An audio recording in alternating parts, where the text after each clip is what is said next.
હોળીના દિવસે 100 વર્ષ પછી ચંદ્રગ્રહણ. રાશિ પ્રમાણે જાણો કેવી રહેશે તમામ 12 રાશિના જાતકોની હોળી. રાશિ પ્રમાણે કરશો હોળીની પ્રદક્ષિણા તો થશે આ ફાયદા. જાણો શું અર્પણ કરવું જોઈએ. માનવ જીવનમાં ગ્રહો અને તારાઓનું વિશેષ મહત્વ છે. જ્યોતિષશાસ્ત્ર અનુસાર ગ્રહોની સ્થિતિ બદલવાની સાથે વ્યક્તિના ભાગ્યમાં પણ પરિવર્તન આવે છે. આમાં સૂર્ય અને ચંદ્રગ્રહણ પણ મહત્વપૂર્ણ છે. વર્ષ 2024માં ચંદ્રગ્રહણ જેવી ખગોળીય ઘટના જોવા મળશે. આ વખતે હોળીના તહેવાર પર ગ્રહણ થવાનું છે. આ વર્ષે હોળી નિમિત્તે ચંદ્રગ્રહણની છાયાને કારણે મનમાં કોઈ અઘટિત ઘટના બનવાની સંભાવના છે. આ વર્ષે હોળીના અવસર પર 100 વર્ષ બાદ ચંદ્રગ્રહણ થઈ રહ્યું છે. વર્ષ 2024નું પહેલું ચંદ્રગ્રહણ 25 માર્ચે થવાનું છે. આ ચંદ્રગ્રહણ ભારતમાં દેખાશે નહીં, તેથી તેનો સૂતકકાળ પણ માન્ય રહેશે નહીં. આ દિવસે ચંદ્રગ્રહણ 4 કલાક અને 36 મિનિટ સુધી ચાલશે. ચંદ્રગ્રહણનો સમય સવારે 10:24 થી બપોરે 3:01 સુધીનો રહેશે. હોળીના અવસર પર ચંદ્રગ્રહણનો અશુભ પડછાયો ભવિષ્યમાં કેટલીક રાશિઓ પર મુશ્કેલીઓ વધારશે તેવું માનવામાં આવે છે. આ વખતે ગ્રહણની સાથે હોળી પર અનેક અશુભ સંયોગો પણ રચાઈ રહ્યા છે. મીન રાશિમાં સૂર્ય અને રાહુના અશુભ સંયોગને કારણે ગ્રહણ યોગ બની રહ્યો છે. બીજી તરફ હોળીની બરાબર પહેલા શનિ ઉદય થવાની સાથે જ તેની તીવ્ર અવસ્થામાં આવી ગયો છે. કુંભ રાશિમાં શનિ અને મંગળનો ખતરનાક સંયોગ પણ બની રહ્યો છે. આ બધા અશુભ યોગોની વચ્ચે કેટલીક રાશિઓ માટે હોળીથી ખરાબ દિવસો આવવાના છે. હોલિકા દહન એક શુભ સમયે કરવામાં આવે છે. જો કે લોકો હોલિકા દરમિયાન થતી પ્રક્રિયા અથવા ધાર્મિક વિધિઓથી વાકેફ નથી. હોલિકા દહનના દિવસે હોલિકાની પરિક્રમા કરવામાં આવે છે અને તેમાં સામગ્રી પણ ચડાવવામાં આવે છે. પરંતુ શું તમે જાણો છો કે રાશિ પ્રમાણે કેટલી વાર હોલિકા દહનની પરિક્રમા કરવી જોઈએ? જો તમને ખબર ન હોય તો ચાલો જાણીએ. હોળીના ચંદ્રગ્રહણની 12 રાશિ પર થનારી અસરો. રાશિ પ્રમાણે હોલિકા દહનની કેટલી પરિક્રમા કરવી જોઈએ અને રાશિ પ્રમાણે શું અર્પણ કરવું જોઈએ. પહેલી રાશિ છે મેષ રાશિ. તમારી રાશિ પર થનારું ચંદ્રગ્રહણ સ્વાસ્થ્યની દ્રષ્ટિએ સારું ન કહી શકાય. સામાજિક પ્રતિષ્ઠાને નુકસાન થશે. જો તમે આ સમયગાળા દરમિયાન ચૂંટણી સંબંધિત કોઈ નિર્ણય લેવા માંગતા હો તો સમજી વિચારીને મુસાફરી કરો. વાહન અકસ્માતો ટાળો અને મુસાફરી દરમિયાન તમારા સામાનને ચોરીથી પણ બચાવો. હોળીના દિવસે આ રાશિની વ્યક્તિએ 5 પ્રદક્ષિણા કરવી જોઈએ તથા હોલિકા દહન વખતે ગોળ અર્પણ કરવો જોઈએ. તેનાથી આર્થિક લાભ મળી શકે છે. આવનારી બીજી રાશિ છે વૃષભ રાશિ. આગામી ચંદ્રગ્રહણને કારણે તમારે ઘણી દોડધામ અને ખર્ચાનો સામનો કરવો પડશે. આ સમયગાળા દરમિયાન નાણાંની વધુ પડતી લેવડ દેવડ ટાળો. સ્પર્ધાત્મક પરીક્ષાની તૈયારી કરતા વિદ્યાર્થીઓએ પરીક્ષામાં સારા માર્ક્સ મેળવવા માટે વધુ મહેનત કરવી પડશે. વૃષભ રાશિના જાતકોએ 4 પ્રદક્ષિણા કરવી જોઈએ તથા હોળીમાં સાકર હોમવી જોઈએ.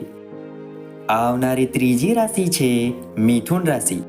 તમારી રાશિના 11મા લાભગૃહમાં થનારું ગ્રહણ તમારા માટે વરદાનરૂપ સાબિત થશે. તમારી આવકના સ્ત્રોતો તો વધશે જ, પરંતુ તમે આપેલા પૈસા પણ પાછા મળવાની અપેક્ષા છે. કાર્યસ્થળ પર સહકર્મીઓ સાથેના સંબંધો વધુ મજબૂત બનશે. નવદંપતીને સંતાન થવાની શક્યતાઓ પણ છે. આ રાશિના લોકોએ 3 પ્રદક્ષિણા કરવી શુભ મનાય છે. તેમના કાર્યો સફળતાપૂર્વક પાર પડે તે માટે પ્રજ્વલિત અગ્નિમાં ઘઉંની આહુતિ આપવી જોઈએ. આવનારી ચોથી રાશિ છે કર્ક રાશિ. આવનારા ગ્રહણ તમારા માટે ઘણા અણધાર્યા પરિણામો આપશે. સ્વાસ્થ્ય પર વિપરીત અસર થશે. તમારા માતા પિતાના સ્વાસ્થ્ય પ્રત્યે સાવચેત રહો. કાર્યસ્થળ પર ષડયંત્રોના શિકારથી બચો. આટલું બધું હોવા છતાં જમીન મિલકત સંબંધિત મામલાઓમાં સાવધાન રહો. આ રાશિના જાતકોએ 2 પ્રદક્ષિણા કરવી ઉત્તમ મનાય છે, જ્યારે હોળીમાં ચોખાને આહુત કરવા જોઈએ. આવનારી 5મી રાશિ છે સિંહ રાશિ. આવનારું ગ્રહણ તમારા માટે બહુ સારું નહીં હોય, પણ તમારા દ્વારા કરવામાં આવેલા કામની પ્રશંસા થશે. ધાર્મિક ટ્રસ્ટ અને અનાથાશ્રમ વગેરેમાં પણ સક્રિયપણે ભાગ લેશો અને ચેરિટી કરશો. સંતાન સંબંધિત ચિંતાઓ તમને પરેશાન કરી શકે છે. કોર્ટની બહાર મુદ્દાઓ ઉકેલો. આ રાશિના મિત્રોએ એક પ્રદક્ષિણા કરવી જોઈએ તથા તેમના કામોમાં સફળતા મળી રહે તે માટે લોબાન પધરાવવું જોઈએ. આવનારી છઠ્ઠી રાશિ છે કન્યા રાશિ. આવનાર ગ્રહણ તમારા માટે સારું કહી શકાય નહીં. આ ગ્રહણની સૌથી વધુ અસર તમારા સ્વાસ્થ્ય પર પડશે. આ બાબતે સાવચેત રહો. યાત્રા પણ સાવધાની સાથે કરો. અકસ્માત ટાળવાનો પ્રયાસ કરો. કાર્યસ્થળ પર પણ ષડયંત્રનો શિકાર બનવાથી બચો. આ રાશિના જાતકોએ 12 પ્રદક્ષિણા કરવાથી ઉત્તમ ફળની પ્રાપ્તિ થાય છે. તેમના દરેક કામો સુલભ પાર પડે તે માટે હોલિકા દહન વખતે નાગરવેલના પાન અર્પણ કરવા જોઈએ. આવનારી 7મી રાશિ છે તુલા રાશિ. જે ગ્રહણ થવાનું છે તેને સારું ન કહી શકાય. લગ્ન સંબંધિત વાતોમાં અવરોધો આવશે. સાસરિયાઓ સાથેના સંબંધો પર પણ અસર પડી શકે છે. અકસ્માતો ટાળો. કામકાજ અને વેપારમાં પણ શિથિલતા રહેશે. સંયુક્ત વ્યવસાય કરવાનું ટાળો. ગુપ્ત શત્રુઓથી સાવધ રહો. વિવાદિત મામલાઓનો ઉકેલ કોર્ટની બહાર થવો જોઈએ. આ રાશિના જાતકોએ 11 પ્રદક્ષિણા કરવી જોઈએ. તેમણે હોળીમાં ખાસ કપૂર અને સાકરની આહુતિ આપવી જોઈએ. આવનારી 8મી રાશિ છે વૃશ્ચિક રાશિ. આવનાર ગ્રહણ તમારા માટે ખૂબ જ ફળદાયી રહેશે. તમને જોઈતી સફળતા મળશે. કાર્યક્ષેત્રમાં વધારો થશે. જો વિદ્યાર્થીઓ વિદેશમાં અભ્યાસ કરવાનો પ્રયાસ કરી રહ્યા છે તો આ ગ્રહણ તેમના માટે શુભ સાબિત થશે.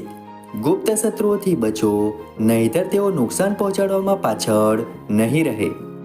આ રાશિની વ્યક્તિએ 10 પ્રદક્ષિણા કરવાથી ઉત્તમ ફળની પ્રાપ્તિ થાય છે. આ રાશિની વ્યક્તિ હોલિકા દહન વખતે ગોળ અર્પણ કરે તો શ્રેષ્ઠ ફળ મળી શકે છે. આવનારી 9મી રાશિ છે ધન રાશિ. આવનાર ગ્રહણ બાળકોની ચિંતામાં વધારો કરશે. વિદ્યાર્થીઓ અને સ્પર્ધાત્મક પરીક્ષામાં ભાગ લેનારાઓ પરીક્ષામાં સારા માર્ક્સ મેળવવા માટે સખત મહેનત કરવી પડશે. તમારી સહેજ પણ બેદરકારી નુકસાન પહોંચાડી શકે છે. પ્રેમ સંબંધી બાબતોમાં ઉદાસીનતા રહેશે.